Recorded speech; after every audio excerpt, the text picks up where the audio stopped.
Hi there, this is Amanda Frankel with our Crafty Playdate, and I am here showing you how to do the second card in our group of our September Christmas Club. Christmas Club is a class that I do in person, but I also have kits online that are available for purchase. So the only thing that I cannot include is stamped images, so I will show you what those are as we're making each card. But the kit does contain everything you see here, enough to make 4 each of 3 different cards, so you end up with 12 cards. We made this card in a previous video. Today we're going to make this one. Let me move these out of the way.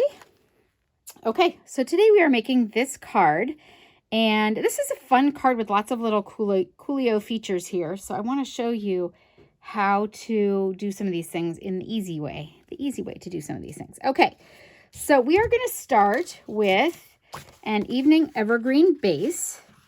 And it's just this piece right here.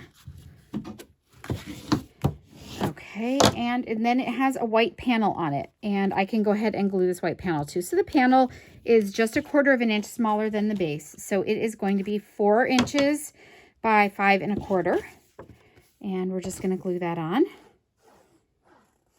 And I don't need a lot of glue. See, that's very little glue. This glue is the bomb, by the way. It is the best.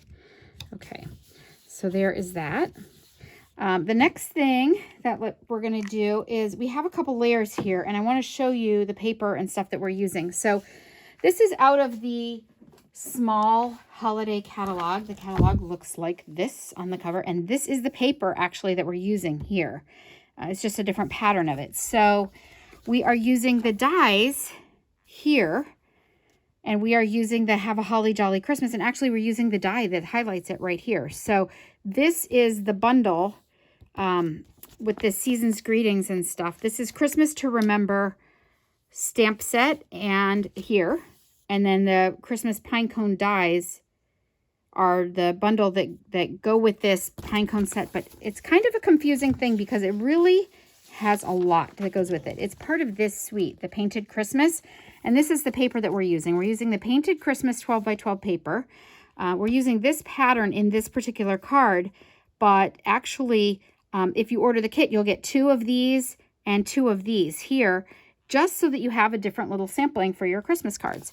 And we are using these little gold holly leaves. They're much smaller than they are in the picture. You can see here.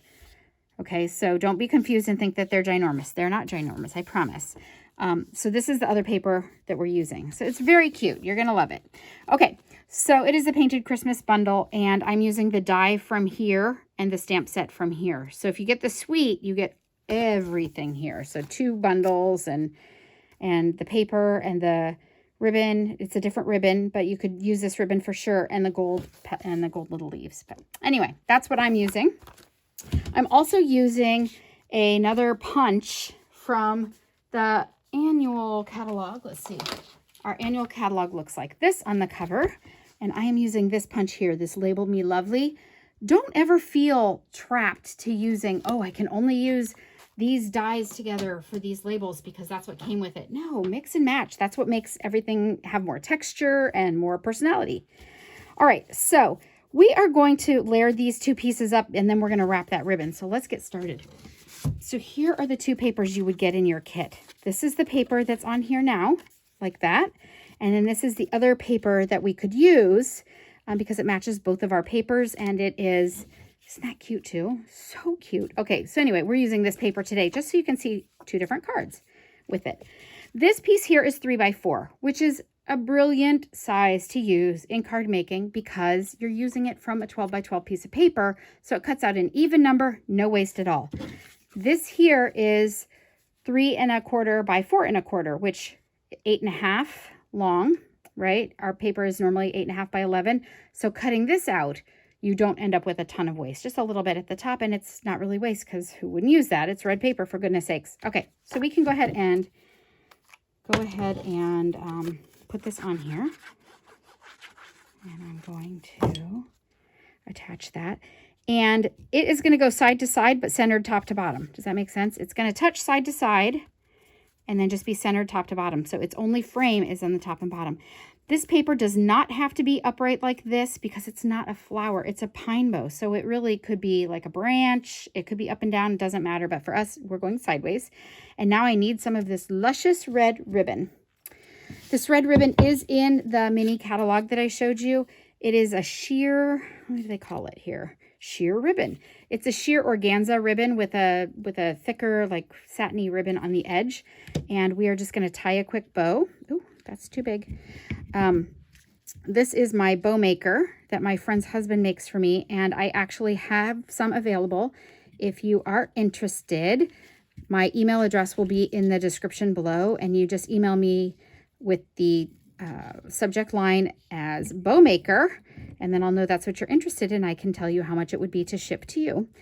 All right, so I just did a quick bow here. I do have another video on tying a bow, but it always is going to come out perfect with the bow maker. So if you don't have one of those, good investment. All right, I want this to be way over to the side, like right up against the side. Otherwise, my labels don't really fit. So I am going to go ahead without taping. I haven't cut it off anything yet.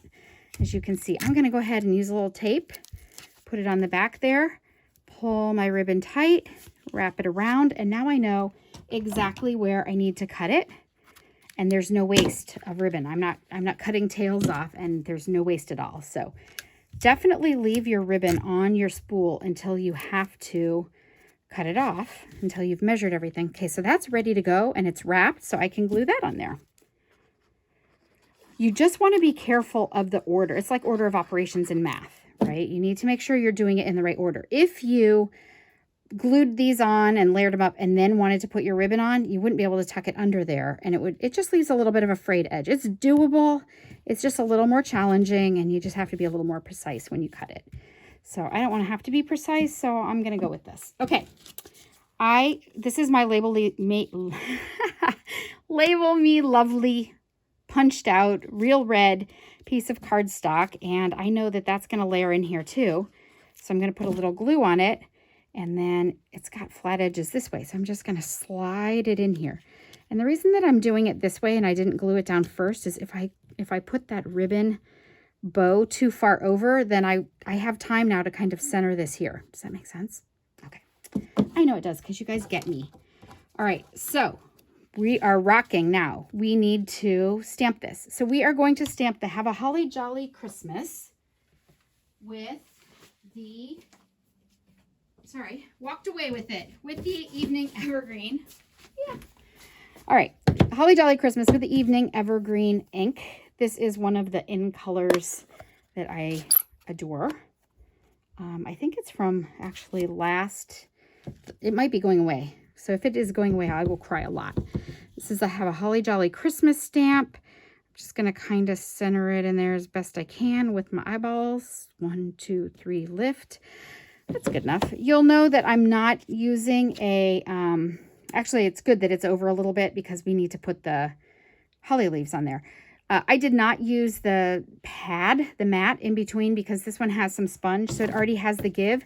Sometimes if you're stamping with real rubber, red rubber stamps, and you put in this Stampin' mat underneath it, you get squish and squish, and you end up with a halo of ink around your stamp. So you don't want to do that. Okay, now this is on dimensionals. I want it popped up here because I don't want to try and glue it onto my ribbon. That's always just a sticky mess. So I'm going to bring in dimensionals, and then instead of putting dimensionals, I'm going to just put them here, right at the very edges. This isn't so big that I'm going to end up with a saggy middle. So I don't have to worry about a saggy middle here. But I'm going to actually build a little channel. This is where my ribbon will fit very nicely. It's going to hold it in place. And it also is not going to squish it down. Okay. So take all these dimensional papers off. Center that on my punch there. There we go. And now I just need to stick in some Hollywood berries. All right, so here's a little trick for you. I'm going to do it using this here. These are glue dots that I got with my paper pumpkin kit, but we also have them on a roll. That's how we sell them in the catalog, is on a roll. I just happen to have some of these, and I use these a lot. Oh, what did I do? I use these a lot when I am crafting on the run. All right, this is going to go kind of right over the second L, and I'm going to give it a little pressure, and then I'm just going to peel that top piece off like that. Oh, like that. The glue dot is still stuck on here then. Oh, and so is some of the paper. See what happens when I'm showing off? Okay, there you go. There's the glue dot. You can see it there. And it's ready for my holly leaves. Now, the holly leaves, I did explain to you, are smaller than what you think they're going to be. They fit in this little container. These are the gold holly leaves, and I need a big one and a little one. So I'm going to get those out. They're very pretty. This is something that would make me crazy, so if it makes you crazy, just be sure that you look at them. One side has a little embossed vein pattern and the other side does not. So make sure you're doing vein pattern up. And I wanted my vein pattern to be going away out like this, like it would grow. So I'm going to do the big one here, and I'm just going to touch that down onto my glue dot. My glue dot there is holding it, and my vein pattern's good this way. And now I've used that whole glue dot. They're going to stay. I didn't get messy with glue touching it to small things, which is always a bad idea. So you will get enough of those for your kit also. And then red rhinestones. These red rhinestones are the best. They're in the main annual catalog. They came out in a Christmas catalog a long time ago, and I think people just loved them so very much that they just kept them forever, and they just are in the annual catalog now, which is a good thing because I use them all the time. Okay, so 3 little ones right there. And then if you look, I have 3 little ones right here, and it just adds a little bit of interest. So you will get enough rhinestones to do, you know, 6 per card. So you'll have plenty of rhinestones to do that. And that is all she wrote. So that is this card. Again, you get enough to make 4 of them. The only stamped image you'll remember is this sentiment, which you could put your own sentiment in there, or there will be a link below where you can find this in the catalog. Thank you so much for stopping by. If you do not have a Stampin' Up! Demonstrator, I would love to be yours. You can just contact me by the email below or just click on one of those links and it'll take you right to my store. Thanks a lot. Have a great day. Bye-bye.